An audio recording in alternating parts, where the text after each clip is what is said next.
Ay, magandang umaga po. Follow up tayo. Kasi merong issue na sabi ni Joel Chua ay hindi raw naubos ang session days na 10 na nakasaad sa konstitusyon na dapat ay i-refer na kagad ang mga naunang reklamo. Yung December 2 sinampa, December 4, December 2019. Ang katwiran niya, ang session days daw na tinatawag ay yung actual na session, hindi kasama diyan yung tinatawag na sinasabi niya na na yung araw na kalendaryo. Pero ganun pa man, kahit sundin natin ang kanyang argumento, binilang natin ang session days, talagang sobra sa 10 session days. O isa-isahin ko ang session na pagtitignan ninyo at sigurado ko, isa po ito sa dahilan, actually pangunahing dahilan kung bakit nagsasabi ang mga abogado ni Sara Duterte na answer ad cautelam. Ibig sabihin, answer, may babala. At ang babala nila ay walang jurisdiction ang impeachment court na tatanggapin ang impeachment. Number one na rason, dahil sobra sa 10 session days ay inupuan lamang nila Tambaluslos at saka ni Joel Chua ang reklamong naunang sinampa noong December 2, December 4 at saka December 19. Katwiran nila ni Joel Chua, sinunod daw nila yung tinatawag na konstitusyon sa pagsasabi na inaksyon na naman nila daw sa loob ng 10 session days. So, alamin natin kung talaga bang nasunod nila ang utos ng konstitusyon. Pero bagong lahat, nais ko muna ipakita ang utos ng konstitusyon para naman sabihin ninyo na hindi ako nag-iimbento dito ng kwento. Ito po yung konstitusyon, ipakita ko muna sa inyo. Babasahin natin ng sabay-sabay. O ito po siya. Nakikita na ba ninyo? Yan po ang ating konstitusyon. Siguro palakihin natin. Okay? Dalhin natin sa Article 11, Section 3, Paragraph 2, Section 2. Section 2. Article 11, Section 2. Ito.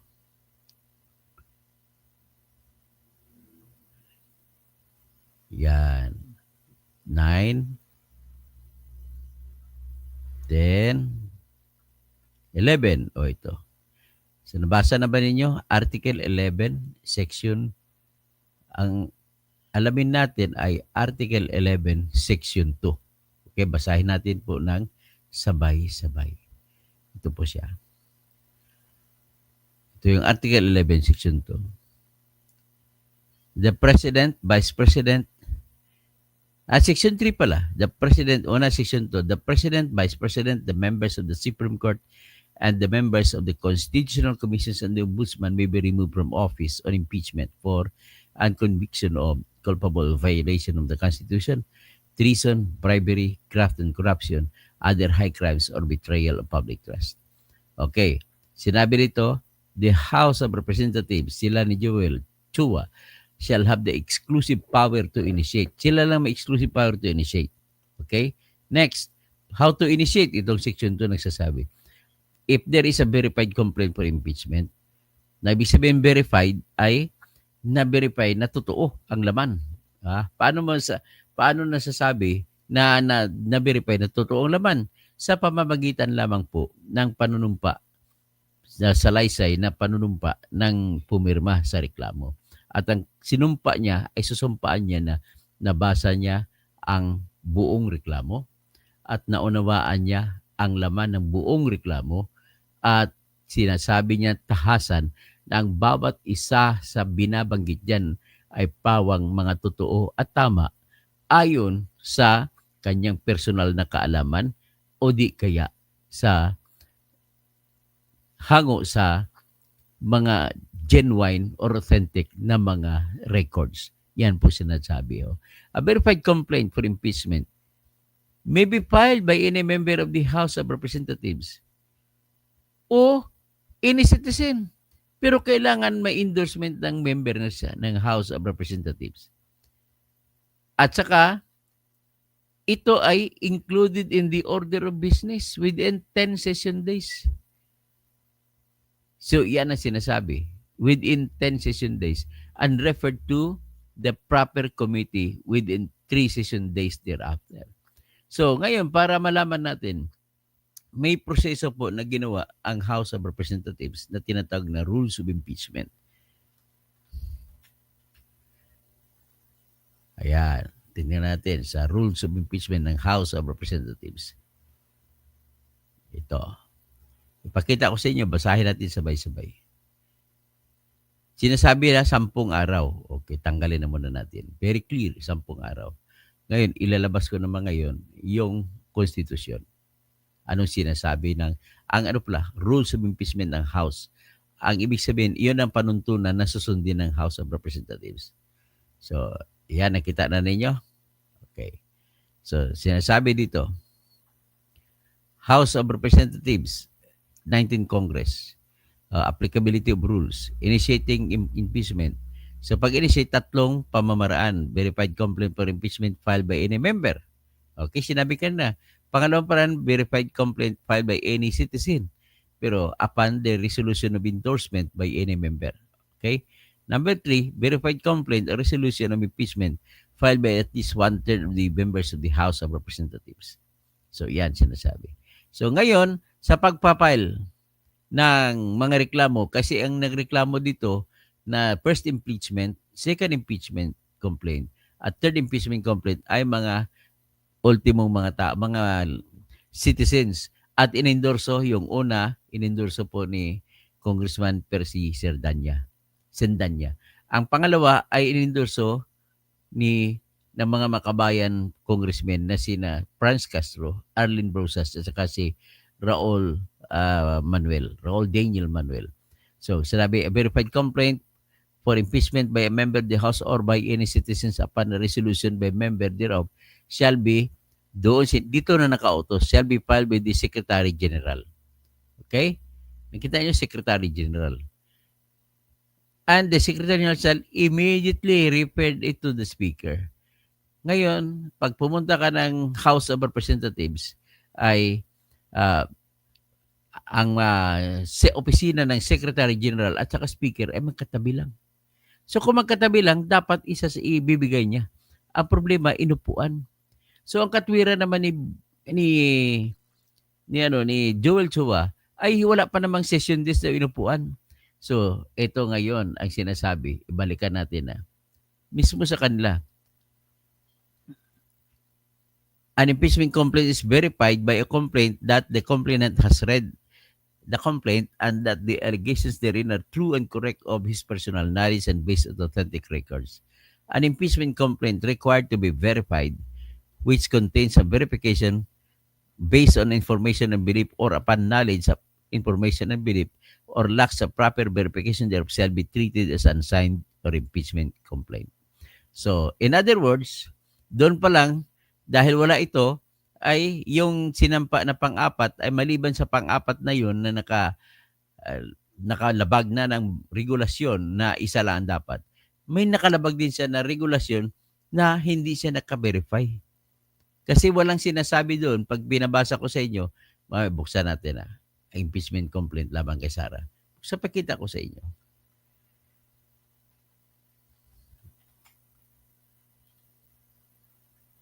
Yan, ipapakita siya. Wala pong nakalagay doon sa verification na nabasa nila ang reklamo.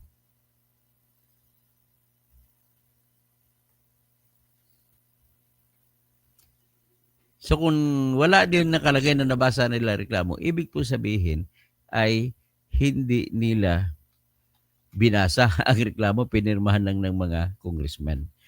215 pa naman sila pumirma.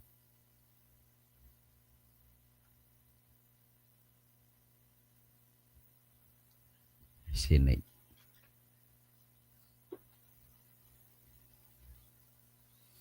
So, ito ang impeachment complaint.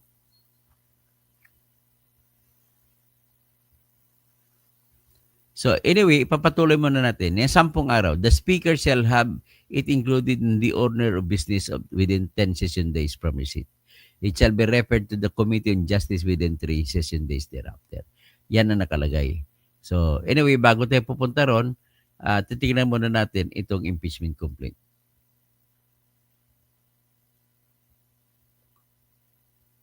Okay, ito, impeachment complaint. Sinasabi ko na hindi nakasunod ang verification. So, yan po impeachment complaint ha. Impeachment complaint laban kay Sara. So, punta tayo sa dulo. Ito mga pinirmahan nila. Nakalagay dito sa dulo. Yan.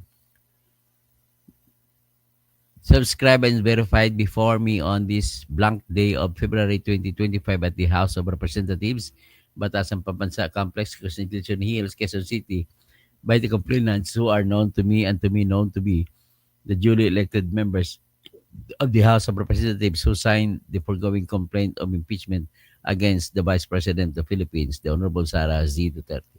This instrument, which is in the nature of complaint resolution for impeachment, consisting of 32 pages excluding the annexes, signature pages, verification on this page, and has been signed by all the complainants on the appropriate signature page. Walang nakalagay po na binasa nila.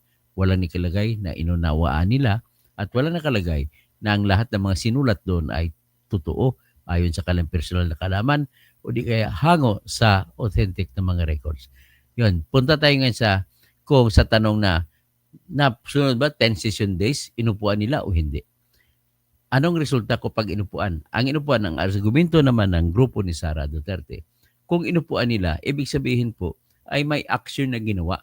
At kung may action na ginawa, bawal na yung pang-apat. Okay? Ganun lamang po ang simple, ganun kasimple lamang argumento ni Sara Duterte. So let us now begin kung talaga bang inupuan. At ipapakita ko sa inyo itong katotohanan na mahigit 10 session days na ang pag-upo nila. Ito po. Na-vlog ko na ito noon pang, kailan ko ba na-vlog to? June 16 ko pa na-vlog ito. Pero iba-vlog ko ulit, ipapakita ko ulit dito. Para lang maklaro na talagang sobra 10 days ay inupuan talaga nilang mga unang reklamo, unang dalawang reklamo. Ito po.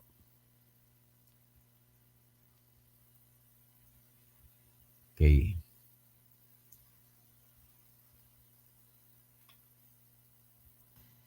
Hello, magandang umaga po. Ang pag-usapan natin po sa ngayon yung kasinungalingan ni Joel Chua. Congressman Joel Chua ng 3rd District ng Manila. Sobrang nuknukan ng sinungaling itong taong ito. May naguyo pa rin siya dyan. At sana natalo na siya ni Apple Nieto. Kailan nanalo pa rin siya. Ibig sabihin, naguyo niya yung mga botante sa kanyang kasinungalingan. Ngayon, ano ang ilalabas ko sa inyo na ebidensyado natin ang kasinungalingan niya? Ang kasinungalingan niya po ay nagsinungaling siya sa impeachment na kaso ni Sara Duterte. Anong impeachment niya? Kasi inaakusa ng Senado, lalo na si Bato, inaakusa niya yung Kongreso na pinatagal, inupuan ang naunang 3 reklamo sa House of Representatives saka palang inaksyonan 2 buwan mahigit doon sa February 5. So, yun ang akusasyon sa kanila. Ngayon, nagdepensa si Joel Chua nung isang araw na panood ko yung kanyang depensa. Sinabi niya na 10 session days daw ang sinasabi sa Constitution, 10 session days. Kaya daw, mula nung December 2, ay wala pang 10 araw ang 10 session days. O dahil dito, binilang ko ang aktual na sesyon ng House of Representatives. At, nako, sobra 10. Kaya managot ka dito, maliban sa kasinungalingan mo, ay managot ka talaga rito. O ngayon, dapat yung i-expose ko ngayon, dapat makita ito ng lahat ng mga senador para makita nila ano ba talaga ang totoo na kwento sa likod ng 3 impeachment complaint na hindi inakyat. Kumbaga, inupuan lang yung 3 at ang inakyat yung pang-4. So kung inupuan ng 3 na sadya na lumampas na 10 araw na session days, ay ibig sabihin posible po na bubuto ang mga senador na ibasura na lang ang pang-apat na impeachment complaint. Kasi ang dahilan, inupuan na mahigit 10 session days ang mga naunang tatlong reklamo. Batas po kasi sa Section 3, Subsection 5, Article 11 ng ating Constitution na walang mahigit isa na reklamong impeachment ang maaaring maisampa sa isang inaakusa na impeachable officer.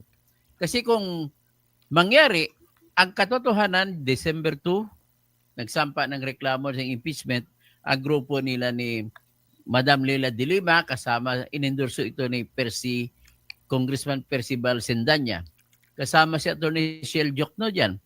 Number 2, yung December 4, nagsampa naman ng reklamong impeachment ang grupo naman ng Makabayan Congressmen na sina Congressman Raul Daniel Manuel ng Kabataan Party List, si Congresswoman Franz Castro ng ACT Teachers Party List, si Congresswoman Arlene Brosas ng Gabriela Party List. So, December 4 yon. So, ang batas po ng konstitusyon nag-uutos na sa loob ng 10 session days ay dapat ni-refer na ito sa opisina ng Speaker ng House of Representatives para saka desisyon na nila sa loob ng 3 araw mula pagkatanggap ng Speaker ay dapat may action niya kung anong gagawin sa sinampang reklamong impeachment.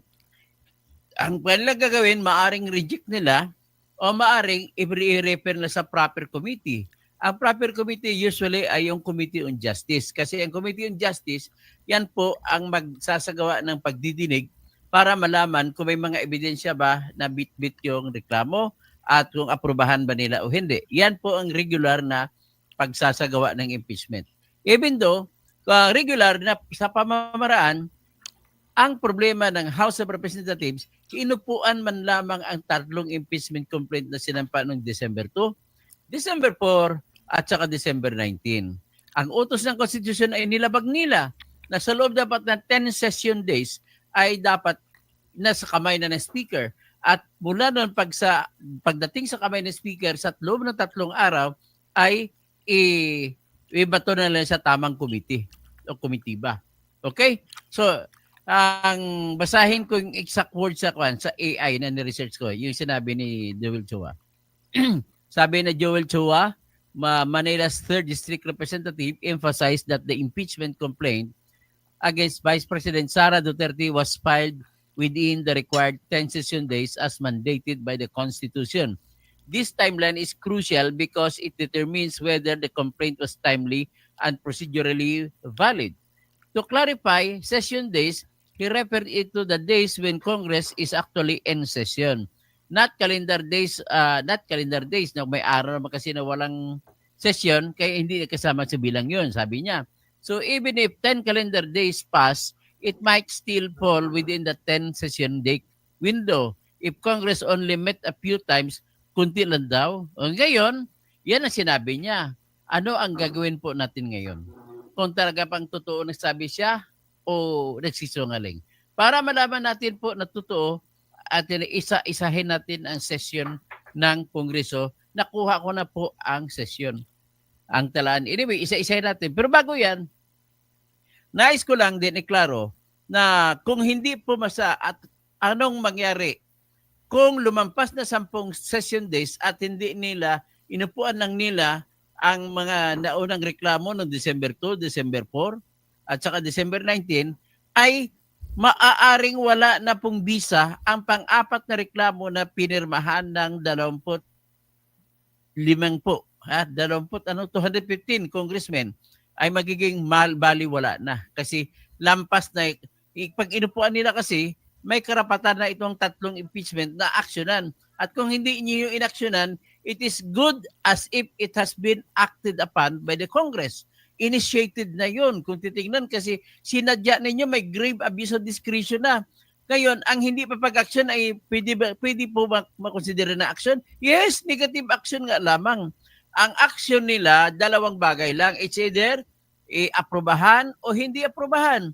So ngayon, kung hindi nila inaksyonan sa loob ng 10 session days, Ibig sabihin, hindi nila inaprubahan, at kung hindi inaprubahan, ang ibig na sabihin dyan, initiated na at sapat na po para bawalan ang mga kasunod na reklamong impeachment. So, let us now count.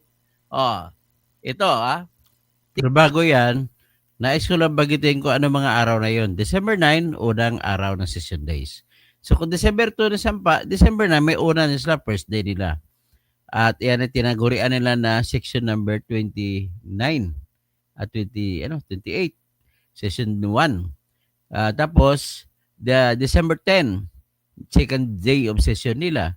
December 11, third day of session nila. December 16, fourth day of session nila. December 17, fifth day of session nila. December 18, sixth day of session nila. January 13, seventh day of session nila. January 14, eighth day of session nila. January 20, ninth day of session. January 21, 10th day of session. O yun, January 21, 10th day of session na, dapat na repair na. Tapos January 22, 11th day of session. January 27, 11th day of 12th day of session. January 28, 13th day of session. February 3, 14th day of session. February 15, 15th day of session. February 5, 16th day of session. Yan po ang katotohanan. So, ibig po sabihin ay talagang linabag nila. O sige, palakihin ko ito. At ito, ipi-play na natin. Tika muna, pero bago yan, basahin muna natin ang batas ng House of Representatives patungkol lang din. At inulit ang natin. O ng session days. Ayan. So, makita nyo, sa ilalim, may petsa. Basahin natin ang petsa. Ang petsa niya, i-click natin December 9. Yan. December 9. O, lista natin para hindi tayo mawawala. Lista ko. December 9. Next. December 9. First session days. Okay? Sino makikita mo? Ang nagdidebate dyan, no? Kita mo si Raul Manuel tsaka si Adjong. So, tingnan natin kung ano mga pinagdebatihan nila dyan. Ayan, 25. So, Mr. Speaker, ayan, nakahanda sila ng gano'n. Pinakita ko lang ang sesyon. December 9. Ang kasunod na sesyon, ipakita natin.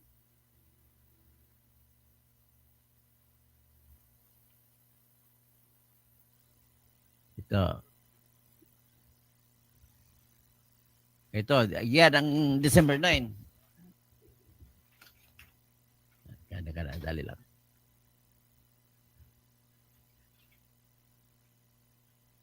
Out-screen natin yan, tapos i-akyat natin ang kasunod na session. O anong session yan? December 10. Second session day.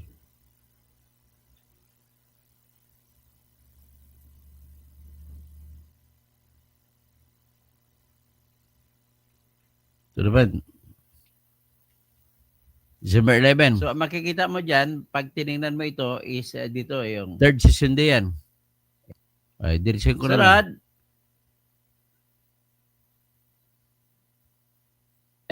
Pag plus 10 session days, mga December. Yan naman, December 10, binalik ko lang. Distributed So, number 4 na session day yan. Villanueva. December 16. House Resolution 2. December 16. Sunod.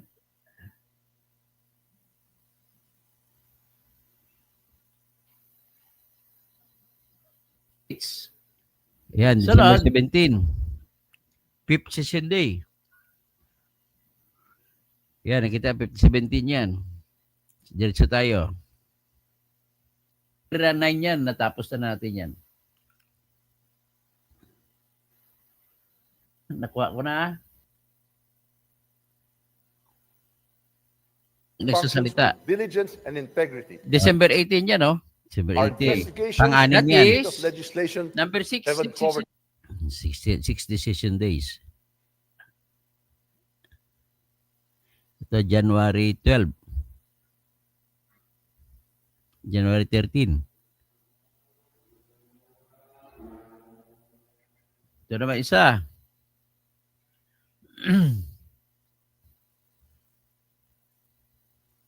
Yan. Pang ilan yan? Nakita nyo? Pang 7. January 13. Oh, January 13. Okay, next. 1268, recognizing an institution. January 14. Ibig sabihin, pang ano yan? Pang 8. Oh, January 14. Ano bang ginawa nila dito? Tapos ito naman, January 20. aimed at facilitating seamless transportation and logistics between key economic hubs. Next. January 20, pang siyam yun. Noong ito January 21. January pang 10 to, January 21. Saan ba yun? Araw na. Naglulukuhan tayo rito eh. Yung isa, 11 day. O January 22, yan po ay pang 11. Na-session days, lampas na. January 27. Sa 10 session days lang sila pwede magmamahinga. Ayan, January 27. 12 araw. 12 days yan. O, ano pa? January 28. Pang 13 days yan. 13 days. O, ano pa? Yan, Noong February 5 na nag-session sila para i-forward yung pang-apat na impeachment ay pang 16 na araw. Ay pang 16 na, pang 15 days. Pang 15 days yan ng February 4. February 3 muna tayo.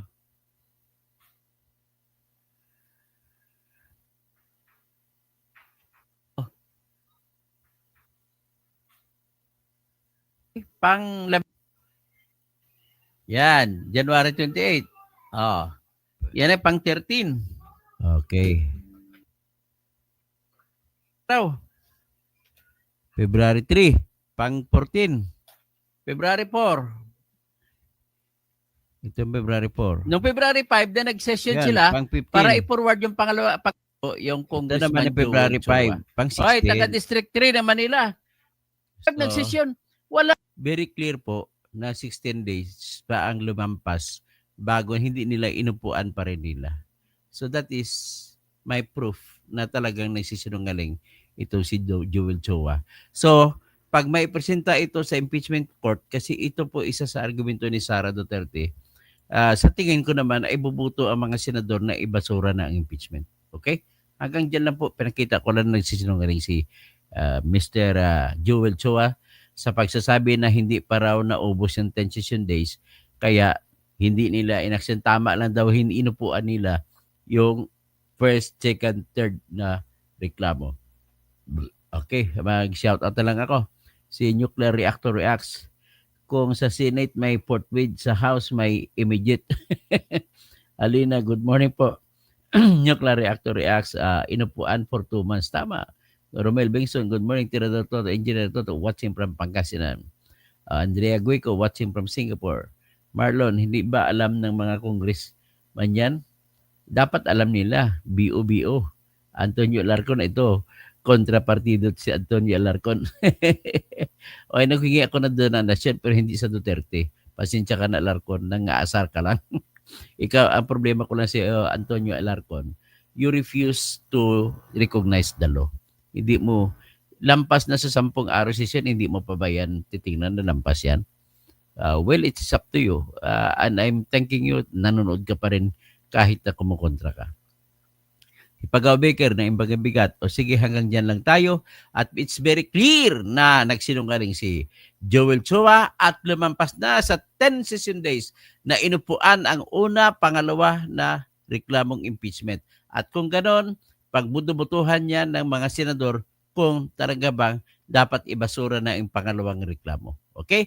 Yan po ang laman ng ad cautela nila. Magandang umaga po.